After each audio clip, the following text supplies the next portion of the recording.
Hi friends, welcome back to our channel. ఎలా ఉన్నారు friends అందరూ? ఇది నిన్న ఫ్రైడే కదండి. నిన్నటి వీడియో ఫ్రెండ్స్. ఇది నిన్న ఫ్రైడే నేను బంగాళదుంప ములక్కాడ గ్రేవీ తోటి చక్కగా కర్రీ అనేది ప్రిపేర్ చేశానండి. టేస్టీగా, చాలా సింపుల్గా. ఇక్కడైతే నేను ఒక 3 బంగాళదుంపలు 2 ములక్కాడలు తీసుకున్నాను. వాటిని అయితే కట్ చేసుకున్నానండి. బంగాళదుంపలు అయితే పీల్ తీసుకొని ఆల్రెడీ నేను ఉడకబెట్టేసుకున్నాను. ఒక 3 ఉల్లిపాయలు, గ్రేవీ కోసం అయితే చక్కగా ముగ్గిన 3 టమాటాలు తీసుకున్నాను. మనకి ఈ కర్రీలోకి గ్రేవీ ఎక్కువ రావాలి అంటే టమాటాలు కొంచెం ఎక్కువగా వేసుకోవాలండి. టేస్ట్ అనేది చాలా బాగుంటుంది. ఇక్కడ ములక్కాడలు కూడా చక్కగా కట్ చేసేసుకొని పక్కన పెట్టేసుకున్నానండి.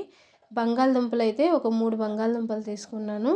విజిల్ వేయించుకున్నానండి. ఒక విజిల్ అయితే సరిపోతుంది.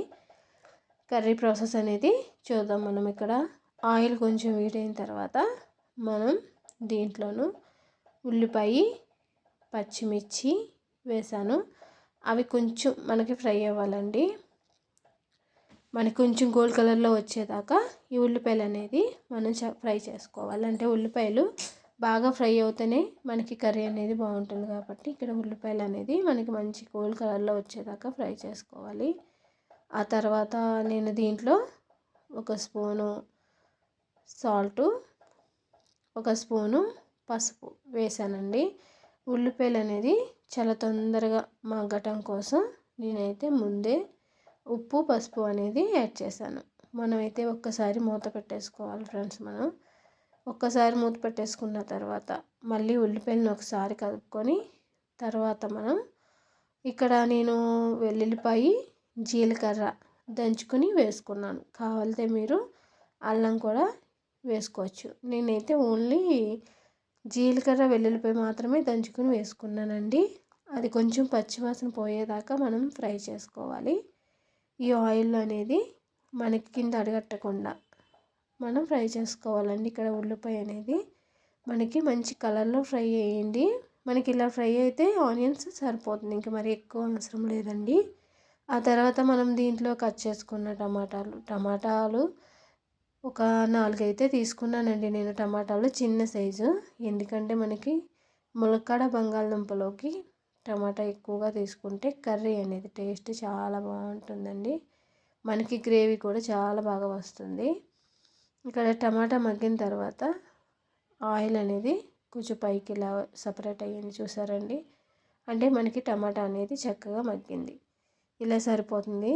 మనం దీంట్లో ఆల్రెడీ కట్ చేసుకున్న ములక్కాడలు, బంగాళదుంపల్ని ఆల్రెడీ మనం విజిల్ వేయించుకొని తొక్క తీసేసుకొని ముక్కలు కింద కట్ చేసుకున్నాం కదా, అవి కూడా దీంట్లో వేసేసుకోవాలి. ఒక్కసారి వేసేసుకున్న తర్వాత మనం మొత్తం ఈ మిశ్రమం అంతా కూడా కలవాలండి. అంటే కలుపుకొని గరిటెతోటి ఒక 2 మినిట్స్ అండ్ 3 మినిట్స్ ఈ ఆయిల్లోనూ మనం బంగాళదుంపల్ని, ములక్కాడని మగ్గించుకోవాలండి. ములక్కాడ తొందరగా ఉడికిపోతుంది. బంగాళదుంప ఆల్రెడీ విజిల్ వేయించాం కాబట్టి అది కూడా చాలా తొందరగానే మనకి కుక్ అయిపోతుంది. తర్వాత దీంట్లో నేను ఒక స్పూను లేదా 2 స్పూన్లు కారం, అంటే మనం తినేదాన్ని బట్టి వేసుకోవాలి. ఇక్కడ నేనైతే ఒక స్పూన్నర అయితే కారం అయితే వేసాను. తర్వాత ఒక 1/2 స్పూన్ జీలకర్ర, ధనియాల పొడి వేసానండి. జీలకర్ర ఆల్రెడీ ఇందాక దంచి వేసుకున్నాను కాబట్టి ఇప్పుడు ఈ 2 వేసిన తర్వాత మనం ఒక్కసారి మొత్తం ఆ కారం, ధనియాల పొడి అంతా కూడా కర్రీకి కలిసేంత వరకు కలుపుకోవాలి. కలిసిన తర్వాత బంగాళదుంపలు అనేది ఉడకబెట్టేసాం కాబట్టి ఎక్కువ వాటర్ అవసరం అవ్వదండి మనకి. ఇక్కడ నేను ఒక గ్లాసున్నర దాకా వాటర్ వేసాను. ఒక గ్లాసున్నర వాటర్ అయితే దీనికి సరిపోతుంది. మనకి బంగాళదుంపలు ఉడకబెట్టేసాం కాబట్టి చాలా త్వరగానే మనకి అయిపోతుందండి కర్రీ అనేది. ఇక్కడ మనకు ఒక 10 మినిట్స్లో మనకి కర్రీ అనేది అయిపోతుంది ఫ్రెండ్స్. మనకి ఇక్కడ చూసారండి, కర్రీ అనేది లాస్ట్కి వచ్చింది, అంటే చక్కగా దగ్గర ఎగిరిపోయింది. ఇంకా లాస్ట్ ఫైనల్ కొంచెం కొత్తిమీర యాడ్ చేసుకుంటే కర్రీ అనేది అయిపోతుంది. మనకి చక్కగా వేడి వేడి రైస్లో కానీ చపాతీలో కానీ ఈ కర్రీ గ్రేవీ చాలా బాగుంటుందండి. ములక్కాడ బంగాళదుంప కర్రీ ఎంతమందికి ఇష్టమో ఖచ్చితంగా మీరైతే కామెంట్ చేయండి.